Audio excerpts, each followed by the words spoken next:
Halo Sobat Dunia Seribu Besar, semoga Sobat selalu diberi kesehatan, panjang umur, dan rizki yang melimpah, amin. Sebelum masuk ke alur ceritanya, jangan lupa dukung channel ini ya dengan klik subscribe, like, komen, dan share, terima kasih. Mari kita lanjutkan perjalanan, Ji Hao. Aduh, Ji Hao melolong kesakitan sambil jatuh dari udara dengan kedua kakinya terbungkus oleh asap tebal. Dalam rentang waktu hanya puluhan napas, sepatu bot berbulu yang berapi-api telah menghabiskan semua kekuatan Ji Hao.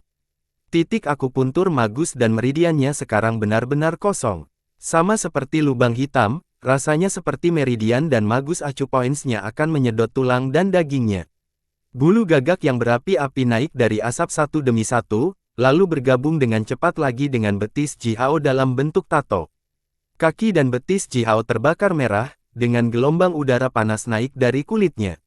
Sambil menyeret sepasang kaki yang terbakar yang membengkak seperti balon, Ji Hao terhuyung-huyung beberapa langkah ke padang rumput, menyebabkan semua tanaman dalam radius beberapa zang layu seketika.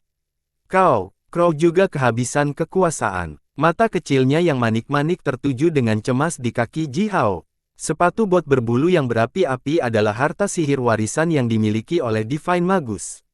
Meskipun Ji Hao sudah masuk ke level senior magus, masih terasa sangat sulit ketika mencoba mengaktifkan sepatu bot berbulu yang berapi-api.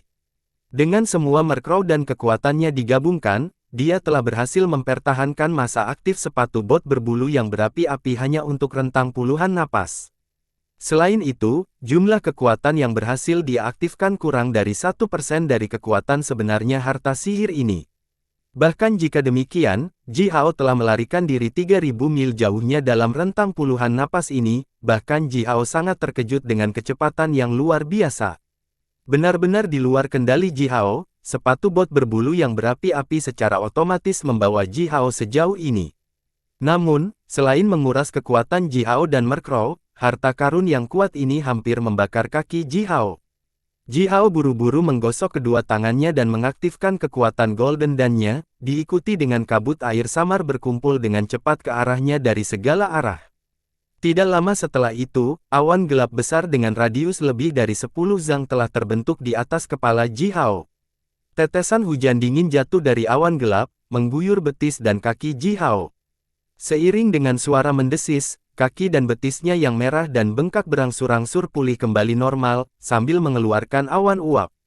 Sambil terengah-engah kesakitan, Ji Hao mengeluarkan sebotol minuman keras obat dari tas penyimpanannya dengan sepasang tangan gemetar, menuangkan minuman keras ke kaki dan betisnya, lalu menggosoknya dengan keras untuk beberapa saat. Setelah menyelesaikan semua ini, Ji Hao mengeluarkan jimat giok dan menyuntikkan sedikit kekuatan yang hampir tidak dia pulihkan, ke dalam jimat. Jimat itu mulai berdengung dan bergetar seperti sayap lebah, melayang ke udara dengan kekuatan getarnya. Aliran kekuatan tak terlihat menyebar ke segala arah dari jimat. Yumu, Feng Xing, Men, Shaoxi, dan Taixi semuanya memiliki jimat serupa yang terhubung dengan jimat Ji Hao. Oleh karena itu, selama mereka semua tinggal dalam area radius 100.000 mil di sekitar Ji Hao, mereka akan dapat mengikuti aliran kekuatan khusus dan menemukan lokasi Ji Hao secara akurat. Setelah secara kasar menangani betisnya yang terbakar, Ji Hao mengeluarkan sebotol pil 3 burung dan 9 binatang, menuangkan seluruh botol pil ke dalam mulutnya dan menelan. Sejumlah besar darah roh binatang buas segera dicerna oleh dua api warna-warni di perut bagian bawah Ji Hao, dan berubah menjadi aliran kekuatan yang menyembur ke titik akupuntur magusnya. Sementara itu, semua akupuntur magus Ji Hao yang terbangun telah terbuka lebar dan dengan rakus menyerap kekuatan alam dari daerah sekitarnya, bahkan membentuk beberapa aliran kekuatan seperti angin puyuh. Aliran kekuatan alam yang diserap ini terus diubah menjadi kekuatan internal Ji Hao, kemudian disimpan di magus acupoints-nya. Kekuatannya dengan cepat pulih, dan Ji Hao secara bertahap menjadi tidak terlalu mengkhawatirkan. Kedua bayi ular sihir berapi-api melompat ke tubuh mercrow dan membuka mulut kecil mereka. Masing-masing mencengkeram duri yang telah menembus tubuh mercrow, dan menarik duri sepanjang lebih dari 2 kaki itu keluar dari tubuh mercrow dengan cukup susah payah, bahkan ketika menggunakan semua kekuatan mereka. Duri yang tajam dan kokoh itu dibuat oleh seorang pandai besi ahli dari klan Qiqiong, di Gurun Barat. Mereka sangat tajam dan dipenuhi dengan kekuatan seperti logam. Kedua bayi ular itu menggigit duri itu dengan rahang lembut mereka. Sudut mulut mereka dengan mudah diiris oleh duri itu, dan darah menetes keluar dari waktu ke waktu. Kedua bayi ular itu dengan cepat membalik ekor mereka karena rasa sakitnya, namun, rasa sakit itu telah membuat marah dua ular berapi-api sihir yang ganas secara alami ini, membuat mereka mendesis semakin keras, dan berusaha lebih keras untuk menarik lebih banyak duri keluar dari tubuh Murkrow. Murkrow juga berteriak kesakitan. Bahkan semua bulunya berdiri tegak dalam kesakitan, mata bersinar dalam kemarahan yang luar biasa, dan sepasang pupil yang telah berubah menjadi sangat merah, seolah-olah mereka telah direndam dalam darah. Anak baik, Ji Hao buru-buru mengambil dua bayi ular yang hangat ini dari tubuh Tuan Gagak, dengan cemas menepuk mereka, dan memberi mereka masing-masing pil 3 burung dan 9 binatang, lalu mengeluarkan 2 potong daging binatang segar dari tas penyimpanannya, memberikannya kepada mereka. Setelah menelan daging, kedua bayi ular itu berbaring dengan tenang di bahu Ji Hao, dengan mata terangkat. Mereka akan menjulurkan lidah mereka yang bercabang dari waktu ke waktu. Ji Hao dengan hati-hati mencabut duri itu dari tubuh Murkrow satu demi satu. Murkrow gemetar kesakitan, sementara bulu-bulu hitamnya berbenturan satu sama lain dan mengeluarkan suara seperti benturan logam. Setelah semua duri ditarik keluar, Murkrow mengeluarkan suara panjang yang dipenuhi amarah, dan seluruh tubuhnya langsung terbungkus lapisan redup cahaya berapi-api. Semua lukanya pulih dalam 1 detik, dan Murkrow segera mendapatkan kekuatannya kembali.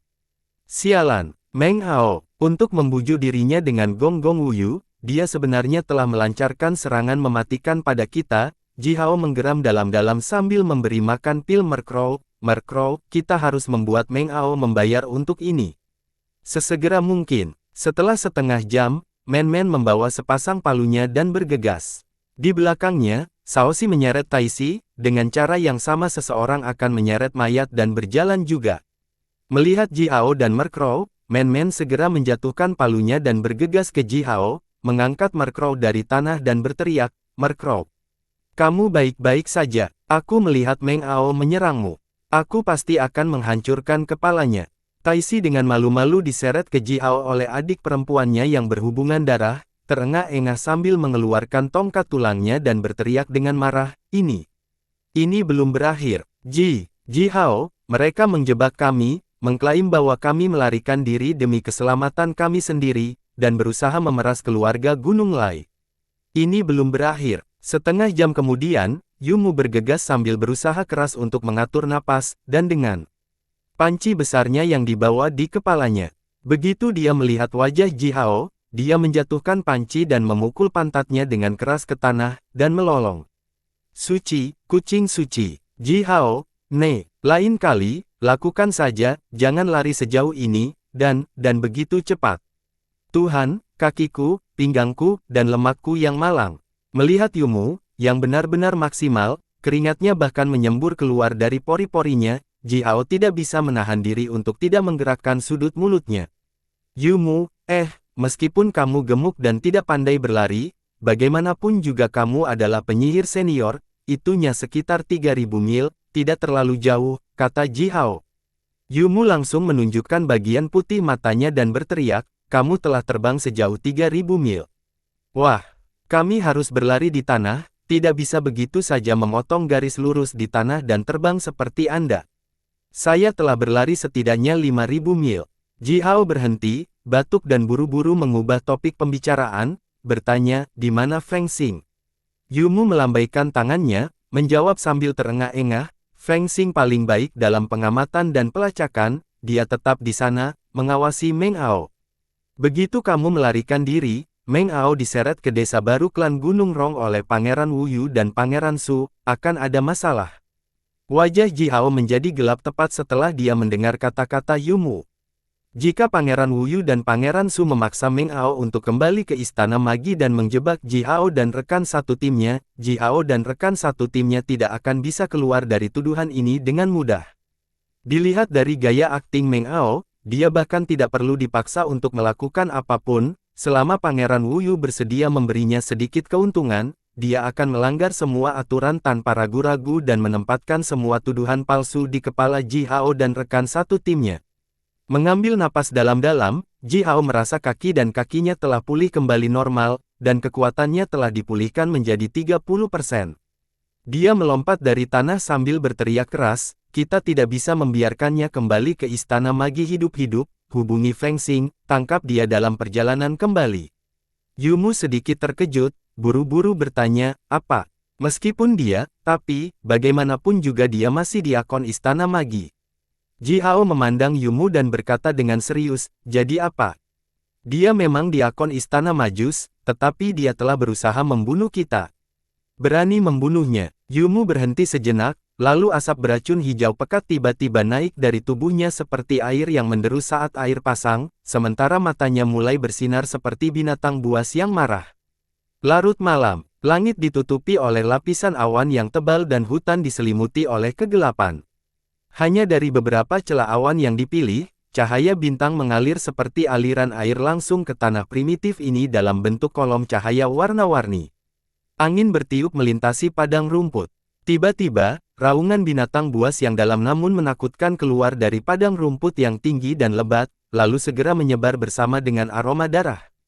Aliran cahaya bintang kebetulan menyinari pohon kecil berwarna merah darah berbentuk aneh yang terlihat cukup kuat. 7 kuncup seukuran kepalan tangan seputih susu mekar diam-diam dan perlahan di bawah cahaya bintang, dengan cepat menyerap kekuatan cahaya bintang. Cahaya bintang warna-warni bahkan membentuk 7 pusaran warna-warni yang terlihat di atas setiap bunga putih susu. Binatang buas yang tak terhitung jumlahnya bergegas menuju pohon kecil ini. Binatang buas itu bertarung dengan gila-gilaan satu sama lain, menumpahkan darah yang merembes dengan cepat ke tanah. Cabang-cabang pohon kecil itu mulai bergoyang dengan gembira. Darah binatang buas yang telah merembes ke tanah terus diserap oleh akar pohon kecil ini, bersamaan dengan warna merah darah pohon itu menjadi lebih jelas.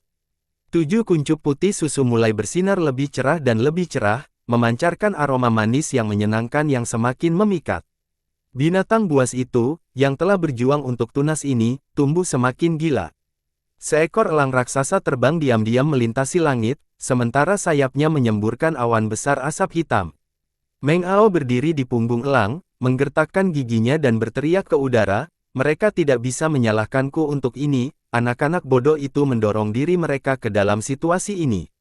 Mereka telah menyinggung Pangeran Su dan Prince Wuyu, mereka pasti akan mati karena melakukannya. Tidak perlu menyebutkan betapa kuatnya Pangeran Su, kita semua tahu tentang betapa berpengaruhnya keluarga Gunung Lai.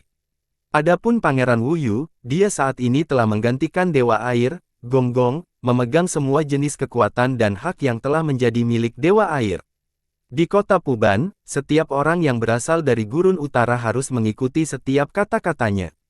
Karena Pangeran Wuyu telah mengatakan bahwa dia tidak bisa membiarkan anak-anak itu hidup, beberapa anak malang itu hanya bisa mati. Menyentuh tas penyimpanan baru yang diikat di pinggangnya, Meng Ao menoleh ke belakang dan menatap kedua temannya, lalu berkata, oleh karena itu, mengenai acara klan Gunung Rong ini, kamu harus tahu apa yang harus dikatakan kembali ke Istana Magi. Bantulah Pangeran Wuyu, meskipun dia terlalu kuat untuk meminta bantuan kepada kami tidak akan kehilangan apapun. Kami memiliki 100 kristal ajaib beradaptasi dengan semua kelas tertinggi ini, yang cukup untuk membeli nyawa banyak orang. Kedua pemuda itu, yang berdiri di belakang Meng Ao, saling melirik, mengangguk dan berkata, Diakon Meng Ao, kamu benar. Kami tidak sebodoh itu, kami tahu apa yang harus dikatakan kembali di Istana Magi. Meng Ao menyeringai puas, mengarahkan jarinya ke padang rumput, di mana pohon kecil itu memancarkan aroma memikat yang menyenangkan, lalu berkata dengan cibiran di wajahnya, lihat, hukum hutan, kebenaran alam.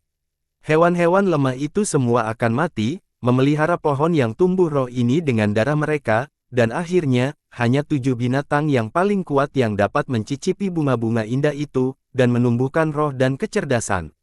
Jika kamu ingin menjalani kehidupan yang baik, kamu tidak bisa menjadi seperti hewan bodoh yang akan berakhir sebagai pengorbanan untuk tujuan orang lain, sebaliknya, kamu harus. Sementara Meng Ao membandingkan kehidupan manusia dengan pohon yang tumbuh roh itu dan binatang buas yang telah berjuang untuk itu, dan memberikan pidatonya tentang bagaimana menjadi orang yang selamat. Sebuah panah panjang diam-diam melesat dari tanah, secara akurat menusuk kepala elang hitam di bawah kaki Meng Ao dan dua pemuda itu. Malam itu sangat gelap sehingga Anda bahkan tidak akan bisa melihat jari-jari Anda dengan benar dan elang telah terbang di udara, 2000 kaki di atas tanah. Jika dilihat dari tanah, kepalanya tampak lebih kecil dari kepala lalat. Namun, panah itu masih menusuk kepalanya secara akurat melalui paruhnya dan keluar dari atas tengkorak. Elang raksasa itu bahkan tidak berteriak, dan mulai jatuh diam-diam sambil berputar di udara. Meng Ao dan kedua pemuda itu, semuanya langsung berteriak. Mereka hanya magi senior dan belum bisa terbang di udara. Hanya magi kuat yang merupakan raja penyihir atau lebih tinggi, yang mampu memanipulasi kekuatan alami untuk terbang di udara. Oleh karena itu, mereka hanya bisa jatuh langsung ke tanah bersama dengan elang, seperti 3 bintang jatuh tanpa apa-apa untuk dipegang. Feng Xing, kamu mendapatkan 2 yang lebih muda. Sambil dengan dingin memberi perintah untuk membunuh, Ji Hao bergegas dengan langkah besar menuju tempat ketiga orang itu akan jatuh. Jari-jari Feng Xing sedikit gemetar, tetapi Yumu, yang berdiri di sampingnya menggeram dengan suara yang dalam, pergi. Lakukan. Selama bertahun-tahun, apakah Anda belum muak dengan pengecut berdarah ini? Kecuali mengeroyok musuh untuk menggertak magang seperti kita, apalagi yang bisa dilakukan ini? Wumu mengepalkan tinjunya, mengertakkan gigi dan melanjutkan, lakukan saja. Hasil terburuk adalah kita meninggalkan istana Majus. Dunia ini luas, kita selalu dapat menemukan tempat bahagia kita sendiri baik di 4 Wastelands atau di Midland ini. Feng Xing menarik napas dalam-dalam, matanya yang ragu-ragu menjadi tegas. Dia menarik busur panjangnya terbuka, bersama dengan gerakannya, busur yang sederhana dan dibuat kasar tiba-tiba memiliki seberkas cahaya terang yang melintasinya. 2 anak panah diletakkan di tali busur secara bersamaan oleh Feng Xing, lalu dia menggeram. Bunuh! 2 anak panah melesat keluar dan pada saat yang hampir bersamaan ketika Feng Xing melepaskan kedua anak panah itu, jantung kedua pemuda itu tertusuk secara bersamaan. Panah Feng Xing secepat dan sekuat cakar iblis, menusuk dalam hati kedua pemuda itu. Setelah mata panah menembus jantung mereka, racun Yumu yang ditambahkan pada masing-masing mata panah, sudah menyebar dan mencapai setiap sudut tubuh kedua pemuda itu. Sebelum mereka bisa menarik panah keluar dan mengaktifkan kekuatan mereka untuk menyembuhkan hati mereka, racun Yumu telah menghabiskan hingga 70% dari kekuatan dan kekuatan hidup mereka. Senior magi memiliki kekuatan hidup yang luar biasa kuat, tidak ada magi senior yang mudah dibunuh. Meskipun masing-masing dari kedua pemuda ini telah kehilangan 70% kekuatan dan kekuatan hidup mereka, tetapi mereka masih bisa berteriak dalam kemarahan dan ketakutan, sambil memasukkan tangan mereka yang gemetar ke lengan baju mereka, mengeluarkan obat detoksifikasi dan pil penyelamat jiwa. Namun, Ji Hao bergegas. Ji Hao mengeluarkan teriakan yang bergema, sementara aliran cahaya berapi-api yang terang melesat keluar dari lengan kanannya dan berubah menjadi tombak Yan. Ji Hao mencengkeram tombak dan dengan mudah menyapu tombak ke tubuh kedua pemuda itu. Tombak Yan membawa embusan angin yang hebat dan ganas di sekitar kedua pemuda itu. Di tubuh mereka berdua, beberapa simbol mantra mulai berkilau. Jubah hitam yang mereka berdua kenakan, memiliki kekuatan pertahanan yang besar dan di bawah jubah hitam mereka juga memiliki baju besi ketat yang melindungi mereka. Dengan perlindungan keduanya, jubah hitam dan baju besi ketat, mereka masing-masing bisa menahan setidaknya 3 hingga 5 serangan, yang diluncurkan oleh Majus senior biasa. Tapi tombak Yan adalah harta sihir warisan yang kuat, bagaimanapun juga, yang telah dimiliki oleh penyihir ilahi terhadapnya harta sihir biasa hampir tidak bisa menahan kekuatan mereka. Oleh karena itu, ujung tombak mengiris tubuh kedua pemuda itu, semudah mengiris permukaan air. Kedua pemuda itu berteriak secara bersamaan, sementara 4 lengan yang patah dikirim ke udara dan darah langsung menyembur keluar dari luka mereka. Ji Hao, beraninya Anda, kamu menyerang di aken istana magi kami. Teriak Meng Ao, tampaknya tidak percaya apa yang baru saja dilakukan Ji Hao. Dia buru-buru melambaikan tangan kirinya. Perisai bulat putih keperakan terbang keluar dari pergelangan tangannya, dan memblokir tombak Yan yang dengan cepat menebas kepala Meng Ao. Sementara itu, dia membalik tangan kanannya dan mengeluarkan tombak lembut yang selembut dan sefleksibel ular. Tombak lembut itu langsung berkibar ke arah Ji Hao sambil berkilau dengan cahaya dingin. Aku selalu berani menyerang sepertimu. Ji Hao mencengkeram tombak Yan dengan kedua tangannya dan melambaikannya dengan keras di udara. Gelombang udara panas naik di sekitar tubuh Ji Hao, sementara aliran api yang mengamuk melesat ke segala arah. Tombak lembut Meng Ao langsung dikirim terbang oleh kekuatan tombak Yan. Pada saat yang sama, tombak Yan mengeluarkan aliran api emas dari ujung tombaknya, yang kemudian bentrok hebat dengan perisai bundar Meng Ao. Aliran api meledak ke perisai, menyebabkan perisai mengeluarkan suara mendengung yang intensif. Meng Ao dikirim terbang oleh kekuatan ledakan sekitar 100 zang, sambil berteriak. Perisai bundarnya terbuat dari esensi dari 100 jenis logam yang berbeda dari Western Wastelen dan sangat kokoh. Senjata biasa tidak akan pernah bisa meninggalkan sedikit pun bekas di atasnya. Namun, api tombak Yan mampu membakar hampir semua hal di dunia. Sambil terbang di udara, Meng Ao menatap dengan getir pada perisai bundarnya, di mana lubang seukuran kepalan tangan telah terbakar. Perisai ini sekarang hancur total. Meng Ao berdebar keras ke tanah sambil melolong, sebelum dia berjuang kembali, Men-Men bergegas dengan sepasang palunya terangkat tinggi. Saat berikutnya, palu Men-Men menukik di udara dan menghantam tubuhnya, berulang kali, seperti bagaimana pandai besi memukul balok besi. Dalam sekejap, Meng Ao dihancurkan oleh palu Men-Men lebih dari 300 kali dan telah menjadi sepotong daging yang lembut, tergeletak di tanah sementara darah menyembur keluar dari mulutnya, hidup tetapi tidak bisa bergerak lagi. Di sebuah gua yang dingin dan gelap yang terletak di gurun primitif yang dikelilingi oleh pegunungan tanpa tanaman. Meng Ao dan dua temannya terlempar ke tanah sambil melolong kesakitan dan ketakutan, meringkuk tubuh mereka dan berguling-guling di dalam gua. Masing-masing magus acu points mereka dibungkus oleh bola kabut hijau, yang merupakan racun Yumu yang diam-diam dibuat. Racun telah menyembur jauh ke dalam akupun titik magus mereka dan tetap kokoh di sana, bercampur dengan darah dan kekuatan hidup mereka. Setiap kali gumpalan kekuatan baru terbentuk di dalam tubuh mereka, racun itu akan berubah menjadi aliran kekuatan beracun baru, merusak lebih banyak otot dan tulang di sekitarnya. Akhirnya, wajah ketiganya berubah menjadi hijau. Mereka bisa merasakan tetapi tidak berdaya dan sangat kesakitan, hampir tidak memiliki sedikit kekuatan terakhir yang memungkinkan mereka untuk berbicara. Ji Hao berjongkok di depan Meng Ao, menjambak rambut panjangnya dan melemparkan serangkaian pukulan berat ke wajahnya tanpa mengatakan apa-apa. Pukulan keras Ji Hao menghantam hidung Meng Ao ke wajahnya, dan memeras darah dalam aliran, yang membuat Meng Ao melolong hebat lagi. "Kenapa, lakukan ini padaku?" Meng Ao berteriak, air matanya bahkan menyembur keluar karena rasa sakit. Dia berteriak serak, mata dipenuhi amarah dan kebingungan. Dalam 10 tahun terakhir, 30.000 gadis muda telah hilang. Ketika tubuh mereka ditemukan di alam liar, pakaian mereka semua robek dan mereka semua telah diperkosa dengan cara yang sangat kejam. Saat berbicara, Ji Hao meninju rongga mata Meng Ao sekali lagi, lalu melanjutkan, "Kamu telah melakukan semua ini." "Apa?" Men-Men menggeram hebat karena marah, "Apakah orang ini membunuh semua gadis yang tidak bersalah itu? Biarkan aku menghancurkannya menjadi pai daging." Seiring dengan suara swooshing yang teredam, Men-Men melambaikan palunya ke arah kepala Meng Ao. Untungnya, Yumu telah berdiri tepat di sampingnya dan bereaksi sangat cepat. Yumu buru-buru meraih lengan Men-Men, palu raksasa itu kemudian menukik di udara, tepat di depan wajah Meng Ao, meninggalkan lubang yang dalam di tanah. Meng Ao akan menjadi gila, dia berteriak. Dan menangis, "Aku tidak. Tidak, Ji Hao, jangan menjebak saya. Bagaimana mungkin aku bisa melakukan hal seperti itu?" Berhenti sejenak, Meng Ao tiba-tiba berteriak lagi, "Kamu berbohong. Tidak ada gadis yang hilang di kota Puban selama 10 tahun terakhir."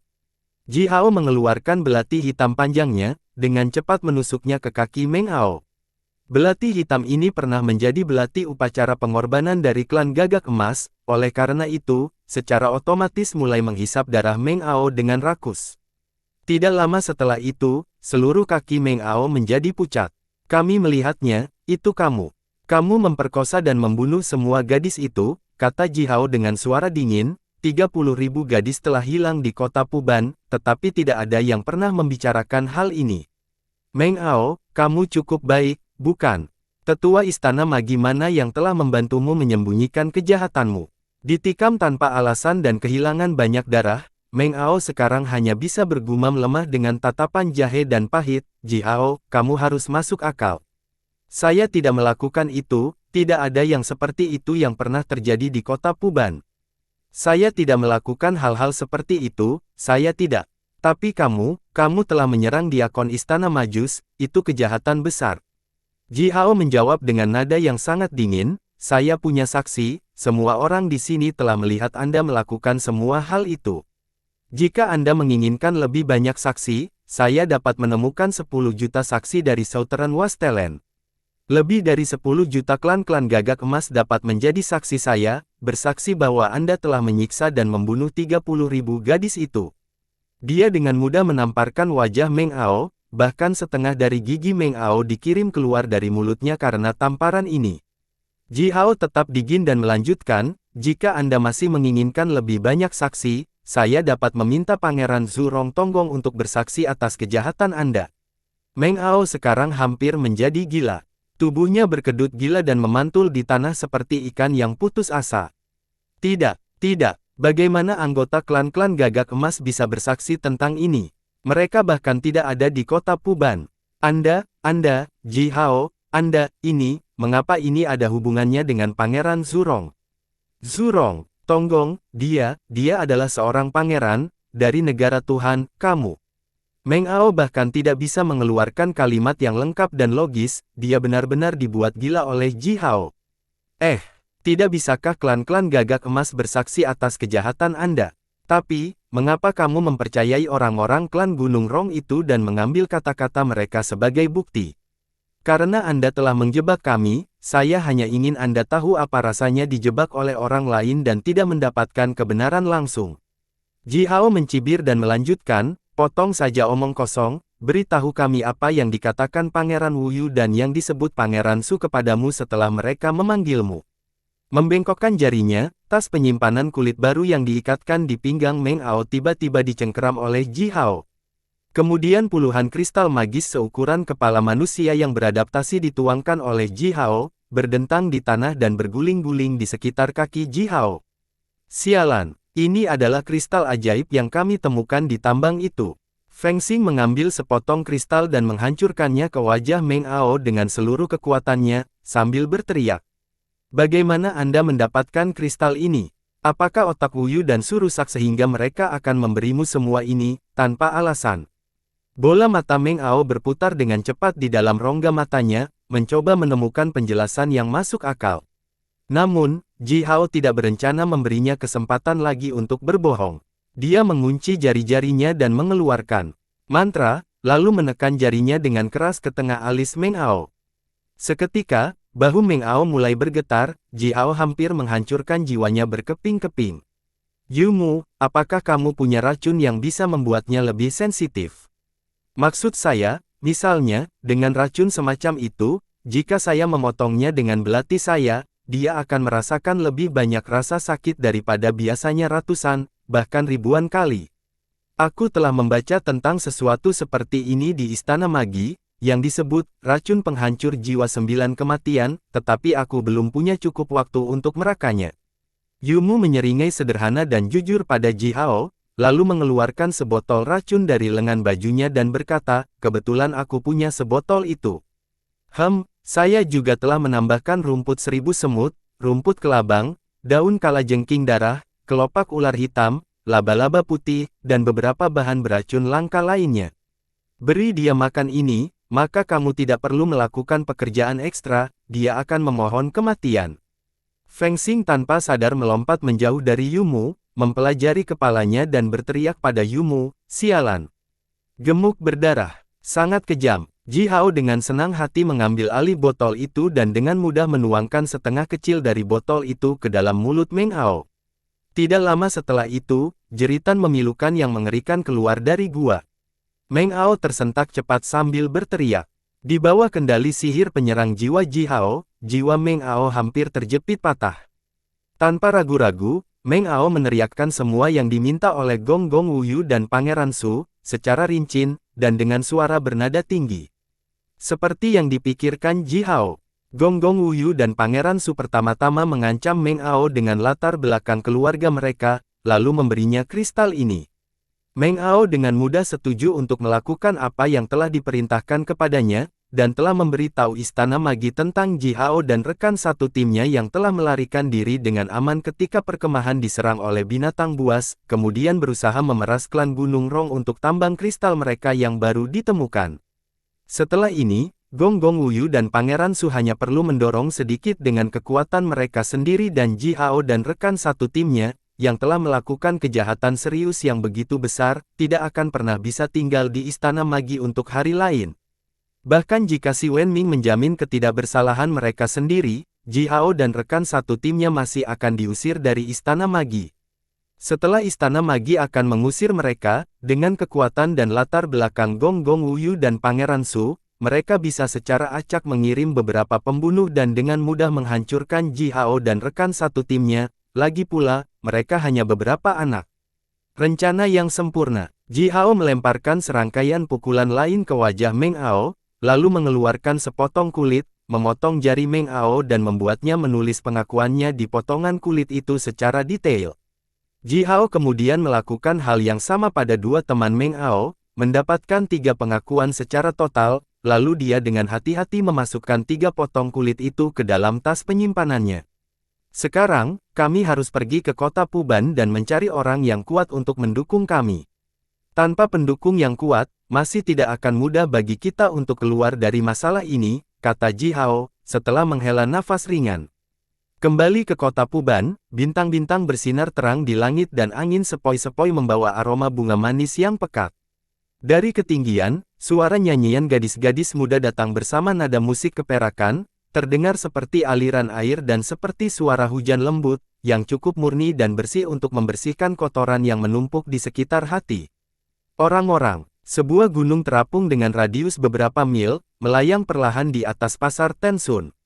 Gunung terapung itu seluruhnya ditutupi oleh baju besi logam setebal zang, yang dibuat sebagai satu kesatuan integral, tanpa bukaan, tetapi dihiasi dengan lubang yang tak terhitung jumlahnya yang memungkinkan panah ditembakkan.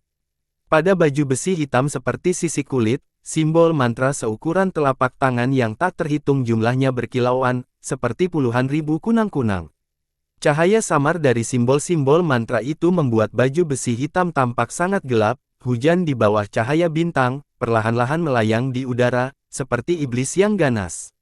Ying Yunpeng berdiri di persimpangan terbesar pasar Tensun, sambil menggertakkan giginya dan menatap gunung mengambang yang bergerak perlahan di udara.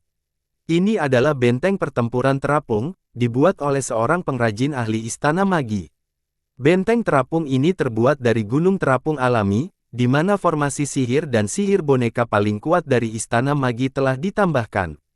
Benteng terapung ini mungkin tidak tampak seperti masalah besar, tetapi sebenarnya itu bisa memblokir serangan yang diluncurkan oleh lebih dari 1000 magi senior secara bersamaan.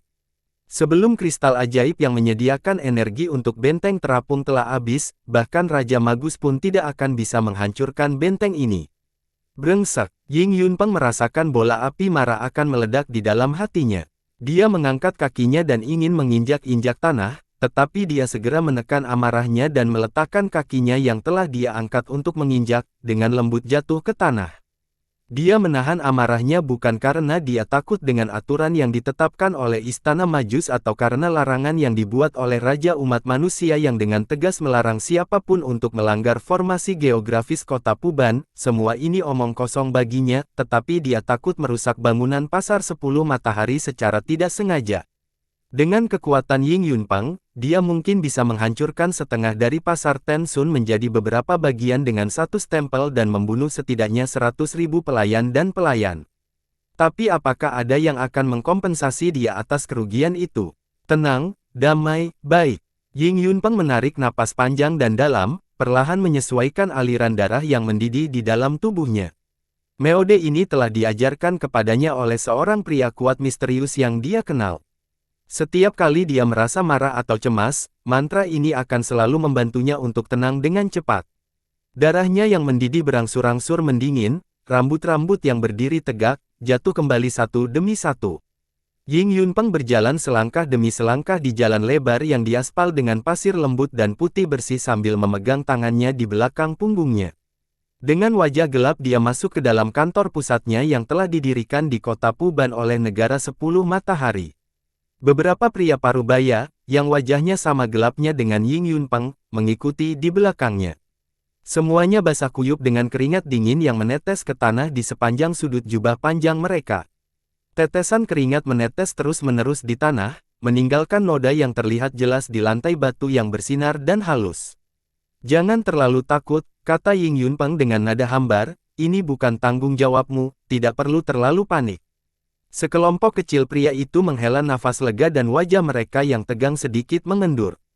Seperempat jam yang lalu mereka telah menerima pesan tentang 10 kapal dagang Dragon Turtle berskala raksasa, yang membawa semua pendapatan yang dihasilkan pasar Tensun dan memulai perjalanan mereka ke Eastern Westland dari pasar Tensun. Pesan yang dikatakan, menyebutkan bertemu dengan binatang besar gila di dalam kehampaan pada jarak 3 juta dari Midland.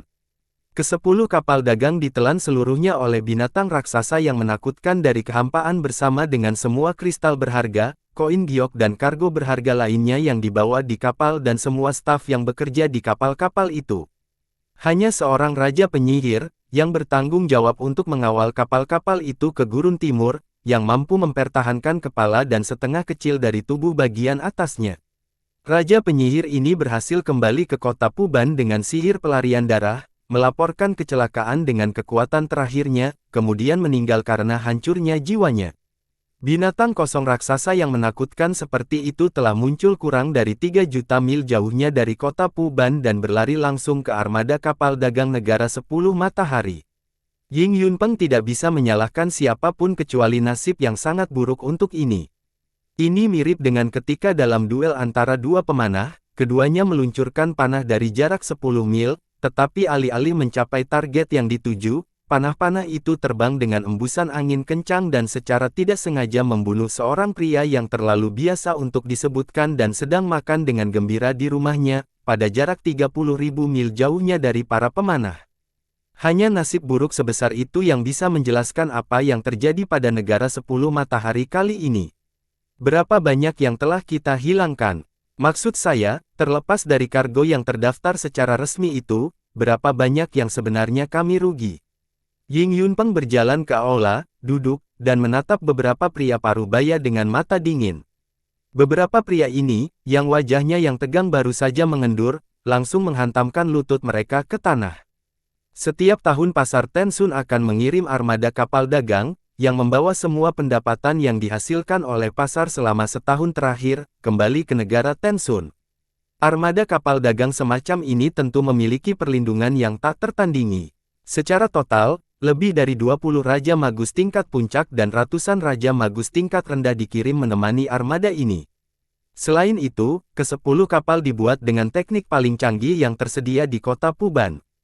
Kekuatan pertahanan setiap kapal bahkan lebih besar daripada benteng pertempuran terapung yang baru saja melayang, 30%. Dan 30 hewan yang telah menarik 10 kapal raksasa itu ke depan, semuanya adalah level Magus King, Kurapit Naga Kuno. Karena kekuatan pelindung dan pertahanan yang begitu besar dari armada kapal dagang ini, armada kapal juga dipercayakan untuk mengirimkan beberapa kekayaan pribadi dari sekelompok besar orang berpengaruh dan berkuasa di Negara 10 Matahari. Pasar Tensun sangat besar. Selain toko resmi yang telah didirikan oleh Negara 10 Matahari, orang-orang berpengaruh dan berkuasa, dan klan peringkat teratas dari gurun timur juga telah mendirikan toko di Pasar 10 Matahari, menjual produk lokal khusus yang diproduksi di wilayah mereka sendiri. Semua penghasilan mereka, bahan yang telah dibeli di kota Puban, dan sejumlah besar baju besi dan senjata, juga semuanya ada di kapal-kapal itu. Itu adalah jumlah armor dan senjata yang sangat besar, cukup untuk mempersenjatai sejuta prajurit elit, milik beberapa klan paling kuat di Eastern Westland. El Penatua, tolong, bantu kami. Beberapa pria parubaya itu bahkan berteriak, terlalu banyak. Terlepas dari pendapatan resmi pasar Tensun, masing-masing dari beberapa klan besar itu memiliki sejumlah besar bahan di 10 kapal. Sekarang semuanya telah hilang. Tubuh Ying Yunpeng bergetar. Meskipun dia adalah raja penyihir tingkat puncak, dia masih hampir menyemburkan seteguk darah. Kamu, bagaimana ini bisa terjadi? Apakah seseorang sengaja mengirim binatang kosong itu, atau? Ying Yunpeng menatap dengan putus asa pada beberapa pria parubaya itu. Pada saat ini, dia benar-benar ingin mencabut pedang dan memotong beberapa dacebak ini menjadi beberapa bagian. Dia masih bisa menghadapinya jika dia hanya kehilangan pendapatan resmi dari pasar Tensun. Sangat mudah untuk menemukan alasan resmi dan membiarkan orang lain yang disalahkan.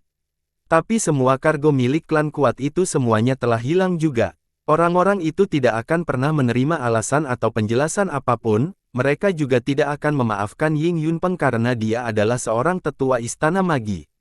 Jika Anda kehilangan salah satu belati mereka, mereka pasti akan memotong puluhan lubang di tubuh Anda. Sekarang, Ying Yunpeng telah kehilangan semua senjata dan baju besi yang dapat mempersenjatai sejuta prajurit elit, bahkan jika ada 100 Ying Yunpeng lagi, orang-orang itu akan membunuh setiap dari mereka. Sementara Ying Yunpeng sangat terkejut dan ketakutan dengan kerugian total, seorang pemuda terhuyung-huyung ke aula dengan tergesa-gesa, sambil berteriak. Penatua, ketua, Gail Ling yang hebat, dia mabuk, jatuh ke dalam lubang, meninggal.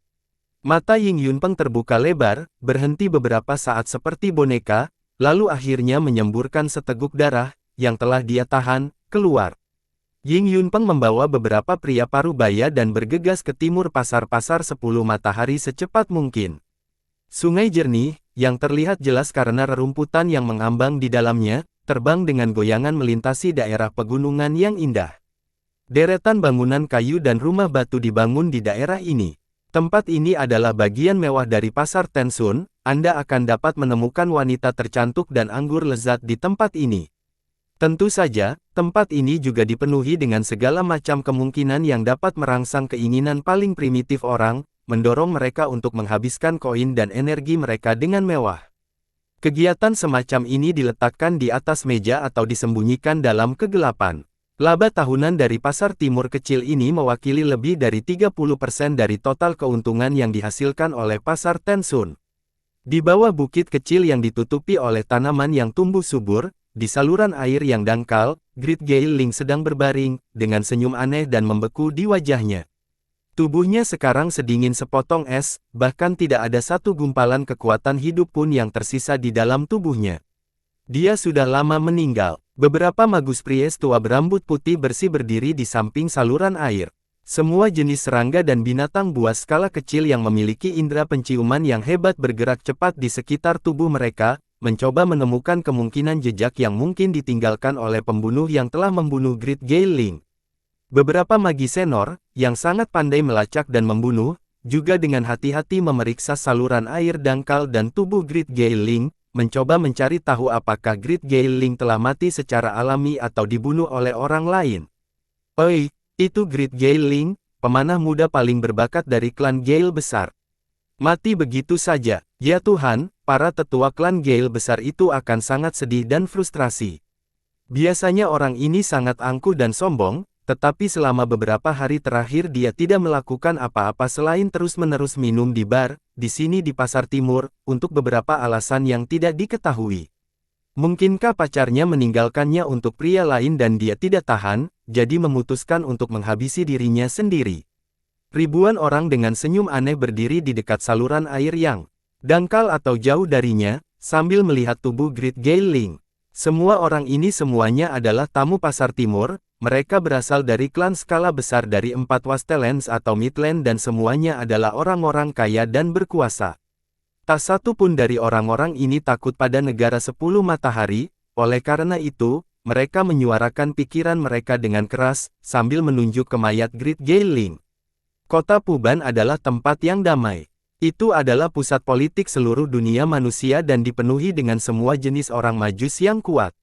Itu juga telah dilindungi dengan baik oleh semua jenis formasi sihir pertahanan dan dijaga oleh sejumlah besar prajurit elit. Oleh karena itu, kasus pembunuhan yang penuh dengan misteri hampir tidak pernah terjadi di kota ini. Selain itu, pasar 10 matahari dikendalikan oleh negara 10 matahari. Orang-orang dari seluruh dunia tahu betapa hebatnya pemanah dari negara 10 matahari. Hampir tidak mungkin bagi seseorang untuk menyelinap ke pasar Tensun di bawah pengawasan mereka. Adapun Grid Gay Ling, dia adalah pemanah berbakat terkenal di kalangan generasi muda negara 10 Matahari dan cukup berpengaruh di kota Puban. Selama beberapa tahun terakhir, Grid Gay Ling dan beberapa magi muda lainnya dari negara 10 Matahari telah menciptakan konflik skala berbeda melawan orang-orang dari klan lain, cukup seringkali. Magus yang begitu muda, berbakat dan potensial tiba-tiba meninggal di saluran air kecil dan dangkal yang sedalam kurang dari 1 kaki. Tanpa ragu, ini seperti tamparan berat yang telah dilemparkan ke wajah negara 10 Matahari. Banyak orang menikmati kemalangan ini. Tidak masalah jika mereka menemukan pembunuhnya, karena kematian Grid Gay Ling telah sangat mempermalukan Ying Yunpeng dan negara 10 Matahari. Ying Yunpeng bergegas dengan sekelompok kecil pria paruh baya sementara wajahnya tampak bengkok dan gelap. Dia bahkan telah melupakan kecelakaan armada untuk sementara waktu. Meskipun kargo yang dibawa kapal-kapal itu adalah barang yang sangat berharga yang telah hilang, itu hilang tanpa kemungkinan untuk diambil. Ying Yunpeng hanya bisa menerima hasil seperti itu. Selain itu, hanya anggota inti dari staf administrasi negara 10 Matahari yang tahu tentang kecelakaan ini. Selama mereka bisa menyimpan berita ini dari yang lain, situasi keseluruhan tidak akan menjadi terlalu memalukan. Namun, Grid Gay Ling telah meninggal tepat di Pasar Timur, di bawah pengawasan penjaga yang tak terhitung jumlahnya dari negara 10 Matahari. Jika Ying Yunpeng tidak tahu bagaimana tepatnya ini terjadi cukup cepat dan mengeksekusi pembunuh di depan semua orang dengan cara yang paling kejam, kematian Grid Gay Ling akan menjadi noda berat pada reputasi negara 10 Matahari. Lagi pula, begitu banyak orang telah menyaksikan kematiannya. Bergegas dengan marah ke saluran air, Ying Yunpeng melambaikan lengannya yang panjang, yang bahkan mencapai lututnya, dan berteriak dengan keras, bagaimana ini bisa terjadi. Ying Yunpeng benar-benar berharap dia bisa membuat alasan, seperti Grid Gay Ling sebenarnya menderita penyakit serius untuk waktu yang lama dan meninggal karena serangan mendadak penyakitnya. Alasan semacam ini bisa berfungsi sebagai daun besar yang bisa menghentikan orang meragukan pasar 10 Matahari, atau bahkan kekuatan dan status negara 10 Matahari.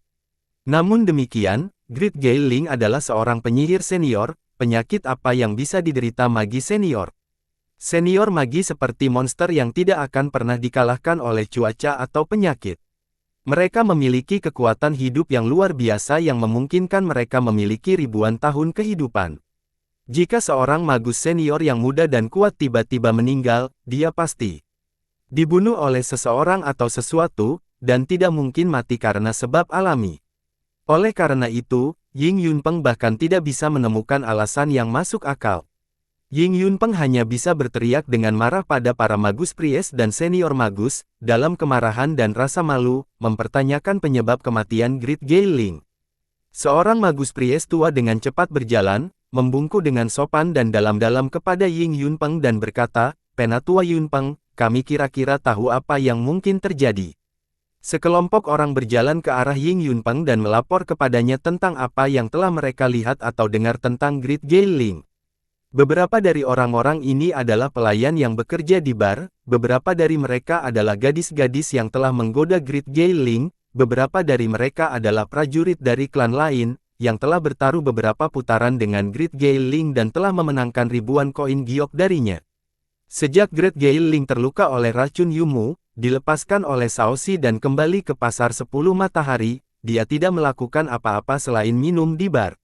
Dia tidak pernah sadar selama beberapa hari terakhir, selalu terhuyung-huyung di jalan dan berbicara omong kosong. Selain itu, dia sangat tidak beruntung dalam salah satu permainan judi selama beberapa hari terakhir. Setiap hari dia akan kehilangan lebih dari 10.000 koin giok. Akhirnya, dia hampir kehilangan semua yang dia peroleh di kota Puban selama beberapa tahun terakhir. Dia juga telah mencari konflik dalam banyak kesempatan dengan pemuda lain dari klan skala besar lainnya, hanya demi beberapa pelayan bar yang cantik. Suatu ketika, dia hampir berduel dengan seseorang. Hari ini, Grid Gay Ling telah kehilangan 3.000 koin giok lagi, berjalan keluar dari bar dengan saku kosong, sambil berteriak pada pemilik bar, menyuruhnya untuk menyimpan akun. Setelah itu, dia pergi dengan seluruh tubuhnya memancarkan aroma alkohol yang pekat. Banyak orang telah melihat Grid Gay Ling berjalan keluar dari bar sendirian, menuruni bukit di sepanjang jalan kecil yang diaspal dengan batu datar. Sekitar 10 menit kemudian, Great Gale Ling ditemukan tewas di saluran air. Selama 10 menit ini, tidak ada suara yang terdengar seperti perkelahian, yang terdengar oleh siapapun. Juga tidak ada rasa kekuatan yang dirasakan oleh siapapun di sekitar sini. Tak satu pun dari burung-burung petarung yang terlatih khusus dari negara 10 matahari, yang melayang di atas pasar timur, telah merasakan tanda-tanda abnormal. Seorang penyihir senior melompat dari saluran air, menyerahkan ekor kalajengking seukuran ibu jari kepada Ying Yunpeng, dengan ekspresi wajah yang aneh. Penatua, kami pikir, Great Gale Ling mabuk parah, dan bahkan tidak bisa berdiri dengan mantap, jadi dia jatuh ke saluran air ini. Secara tidak sengaja, ekor kalajengking beracun ini terkubur di pasir putih yang diaspal di dasar saluran air. Kait ekor ini kebetulan ditusuk ke titik vital, kembali di kepalanya, menyuntikkan racun ke tubuhnya, melumpuhkan sistem sarafnya dan memblokir kekuatannya, bahkan melumpuhkannya dari bernapas. Oleh karena itu, dia meninggal karena mati lemas. Penyihir senior ini memandang Ying Yunpeng dengan ekspresi yang sangat aneh dan melanjutkan, kami tidak menemukan jejak apapun yang dapat membuktikan kemungkinan pembunuhan, yang berarti, dia benar-benar tidak beruntung, jatuh ke saluran air dan tertusuk oleh ekor kalajengking yang jatuh ini. Seorang magus Pries berkata dengan suara serak, dilihat dari penampilan ekor ini, Iu telah direndam dalam air setidaknya selama sebulan. Dengan kata lain, ekor kalajengking ini tidak sengaja diturunkan, itu telah dikubur di saluran air untuk waktu yang cukup lama sebelum Great Gale Ling jatuh. Ying Yunpeng membuka mulutnya, tetapi tidak dapat mengucapkan sepatah kata pun. Ekor kalajengking ini sebenarnya tidak cukup beracun untuk membunuh Great Gale Ling, jika dia tidak mabuk itu. Namun, dia mabuk parah, jatuh ke saluran air dan ditusuk oleh kalajengking di tempat vital, di belakang kepalanya. Racun menyembur ke dalam tubuhnya, bercampur dengan kekuatan alkohol, dan secara tidak sengaja membunuh penyihir senior muda dan berbakat ini. Bagaimana saya harus menjelaskan ini kepada tetua utama klan Gale besar? Teriak Ying Yunpeng, kamu, apa yang kamu ingin aku katakan padanya? Penyihir senior lainnya melesat seperti embusan angin, sambil berteriak dengan suara keras namun serak. Penatua, Ying Yun, dia jatuh dari burung kontraknya, meninggal. Semua orang yang hadir dikejutkan oleh berita ini, dan menatap Ying Yunpeng, yang wajahnya tiba-tiba menjadi pucat mematikan. Bersambung.